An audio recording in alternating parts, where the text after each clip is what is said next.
কলকাতার টালিগঞ্জ আইটিসি সঙ্গীতে একটি ক্যারিয়ারের নতুন স্প্লিট এসি ইনস্টল করতে গেছিলাম। তো গিয়ে সাইটে দেখতেই পাচ্ছ ইনডোর আউটডোর, গিয়ে দেখলাম ডান দিক দিয়ে হোল করাই আছে। হোল করা বলতে আগে একটা এসি লাগানো ছিল, তারপর সেটা খুলে নিয়ে গেছে কি খারাপ হয়ে গেছে, রিপ্লেস করেছে কাস্টমার, জানা নেই, খোলাই আছে দেখলাম। তো গিয়ে ফার্স্টে যেখানে ইনডোর আউটডোরটা রাখা ছিল সেখান দিয়ে ওটা আনবক্সিং করে নেবো।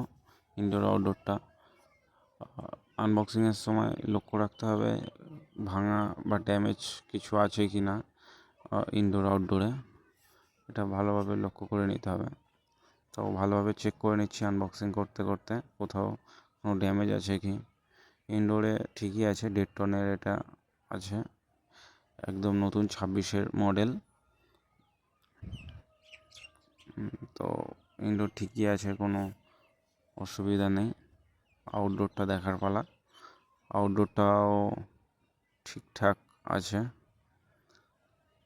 1.5 টনের দেখতেই পাচ্ছ, একদম নতুন মডেল।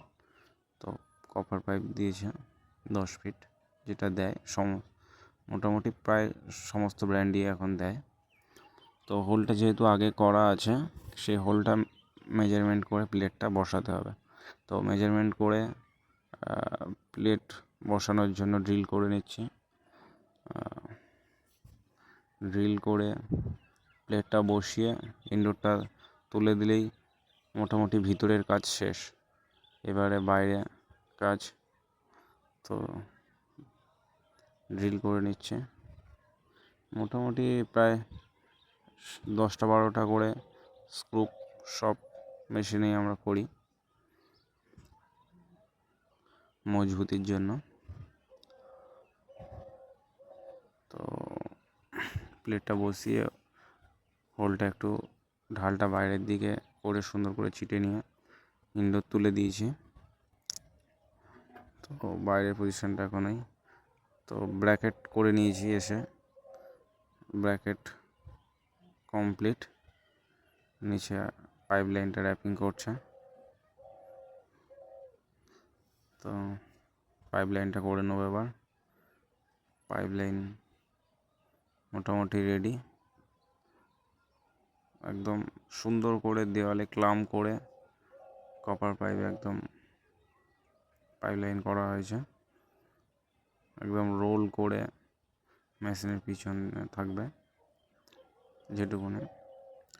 তো আউটডোরটা এবার তুলে টাইট করে নেবো ব্র্যাকেটের সাথে। তুলে ভ্যাকুম রেডি, ভ্যাকুম করা হচ্ছে। Outdoor connection complete. তো ভ্যাকুম করে গ্যাস ছেড়ে লিক টেস্ট করে নিয়েছি, নিয়ে গ্যাস খুলে দিয়ে মেশিন চালিয়ে দিয়েছি। একদম দারুণ ঠান্ডা হচ্ছে ইনডোর আউটডোর। Thank you.